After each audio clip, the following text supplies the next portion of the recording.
मैं इस बात को दोहराऊंगा कि ये अरुणाचल के इतिहास में मीडिया पर्सन के लिए काला दिन रहेगा। तो ये क्या छुपा के शपथ ग्रहण हो रहा है क्या? हम लोगों को तो अभी तक पता नहीं है, लेकिन जाने दो, तभी तो 19 बार आएगा। के लिए पहला काला दिन होगा, क्योंकि यह फर्स्ट टाइम ऐसे होगा कि हम लोगों को मतलब मीडिया कवरेज करने का मौका नहीं दिया गया। और मैं इस बात को दोहराऊंगा कि ये अरुणाचल के इतिहास में मीडिया पर्सन के लिए काला दिन रहेगा। मतलब कि ऐसे आप सोच के देखिए ना, अरुणाचल के फ्यूचर को जो बनाने के लिए जो कमीशन गठन किया जाता है, उसका चेयरमैन और मेंबर आज यहाँ पर स्वेरिंग इन सेरेमनी यानी ओथ टेकिंग सेरेमनी हो रहा है। तो उसमें जो है अच्छा काम के लिए हमको कवरेज करने नहीं देना। तो आप अंदाज़ा लगा के देखिए, ये चोरी छुपी काम हो रहा है। तो चोरी छुपी काम को आप समझ सकता है, क्योंकि हम लोग तो ऐसे बोलता है, आप लोग जानता है कि हम लोग फोर्थ पिलर ऑफ डेमोक्रेसी है। तो हमको अगर पब्लिक तक ऐसे समाचार को पहुंचाने नहीं दिया जा रहा है, तो आप अंदाज़ा लगा के देखिए ना कि अरुणाचल में मीडिया पर्सन का क्या हाल है। तो ऐसे रहेगा तो मुझे नहीं लगता है कि जो भी सरकारें चला रहे हैं, ये जो है मीडिया के स्वतंत्रता को दबाने का काम यहाँ पर किया जा रहा है। और आपको बता दूं कि अभी हम लोग राजभवन में जो मेन गेट है यहाँ पर मौजूद है, लेकिन यहाँ से 300 से 400 मीटर दूरी पर जो है पुलिस बैरिकेटिंग्स किया हुआ था, जिसमें मीडिया वालों को जो है वीडियो बनाने का भी अलाउ नहीं किया गया था। जब हमने पुलिसकर्मी से पूछा तो उनका ये कहना था कि हाई लेवल से आदेश है। तो ये हाई लेवल को तो मैं बार बार दोहराऊंगा कि ये हाई लेवल को उन्हें समझ में नहीं आता है। तो वैसे तो पुलिस तो अपना ड्यूटी कर रही है, वो अलग बात है, लेकिन जो हाई लेवल जो कमान कर रहा है ना, वो भी कहीं ना कहीं जनता का चुना हुआ है, जनता से चुनी हुई है।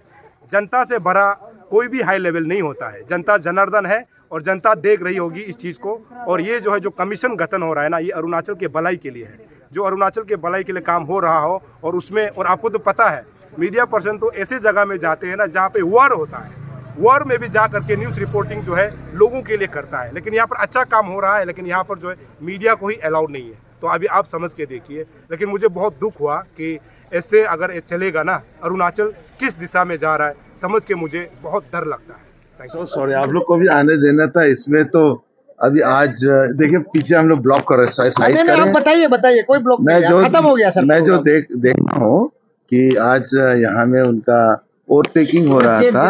क्या का ओवर टेकिंग हुआ था सर? हमारे मेंबर्स के, 2 मेंबर्स के। अभी जो चेयरमैन और उनका जो अदर को मेंबर्स है, उसको नहीं लिया क्योंकि दे वर ऑलरेडी इन सर्विस। शायद उनको भी पता नहीं होगा, क्योंकि ये जो चीज़ था, प्रक्रिया था, ये तो करना ही था। तो कल भी मैं पीए जो हम लोग जो एक्शन कमेटी था, इसका पब्लिक सर्विस कमीशन वाला कमेटी है, उनसे भी मैं सुना उनका भी स्टेटमेंट। अच्छा, शपथ ग्रहण हुआ ना, किसका हुआ हाँ, सर? अभी तक तो 2 आए हैं। किसका हुआ सर?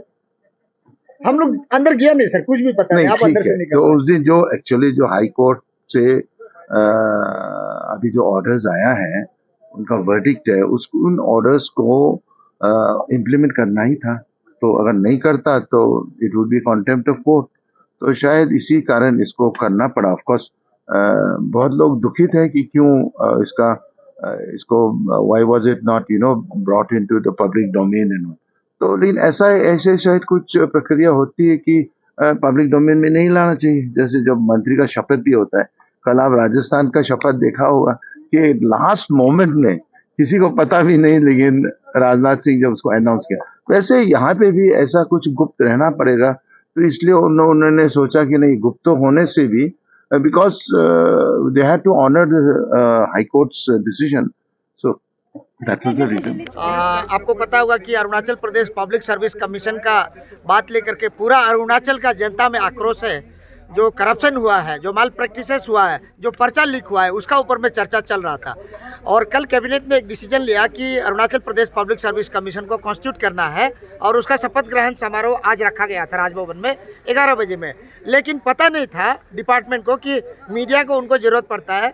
हम लोग को भी सोच में था कि हम लोगों को भी इनवाइट करेगा, जैसे हर समय इनवाइट किया जाता है राजभवन से। और मैं अकेला नहीं हूँ, हमारा साथ कम से कम 25 से 30 यहाँ मीडिया कर्मी ईटानगर का जो कवर करने के लिए आया हुआ था। सबसे पहले तो बड़ा एक धोखा हुआ कि पुलिस ने हम लोगों को रोक दिया। हम तो लगता है कि धोखा ही हुआ, न 144 लगाया था, न कुछ लगाया था, न मीडिया को कोई खबर दिया कि हम लोगों को रोकना चाहिए था। हम लोगों को ईटानगर के एसडीपीओ ने एकाएक रोक दिया। गाड़ी तक भी, राजभवन तो छोड़िए, राजभवन से 200 मीटर दूर में ही रोक दिया।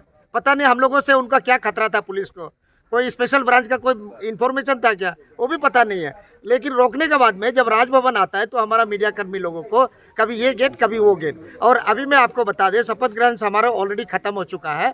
उसके बावजूद भी है इतना चार चौगन, पता नहीं कोई सिक्योरिटी थ्रेट है क्या राजभवन में? ऐसे भी तो राजभवन सिक्योर्ड एरिया है, उसमें कभी सिक्योरिटी थ्रेट होता नहीं है। और यदि होता भी है तो सीआरपीएफ, सेंट्रल पैरामिलिट्री फोर्सेस है, स्टेट पुलिस फोर्स है। और सबसे बड़ा चीज़ है यहाँ मीडिया इतना बड़ा है, क्या थ्रेट है? हम लोग तो थ्रेट को देखने के लिए तो आया हुआ था, लेकिन लगता है हम लोग से ही उनको प्रॉब्लम है क्या? ऐसा होता होगा। तो ये क्या छुपा के शपथ ग्रहण हो रहा है क्या? हम लोगों को तो अभी तक पता नहीं है, लेकिन अंदर में खत्म हो गया बोल के सुना है। नहीं, वो गलत हुआ, ऐसे नहीं करना चाहिए था। एटलीस्ट बुलाया था तो घुसने देना चाहिए था। आप बुला के आधा रास्ता में रुकाया, फिर उसके बाद यहाँ भी रुकाया, तो ऐसे करने से तो लेट होना ही था। ये गलत है, ऐसा नहीं होना चाहिए। अगर कोई मीडिया पर्सन जा रहा है तो एटलीस्ट जाने दो, तभी तो वो न्यूज़ बाहर आएगा। आप ऐसे रुकाओगे तो कैसे चलेगा? ये गलत है। राजभवन का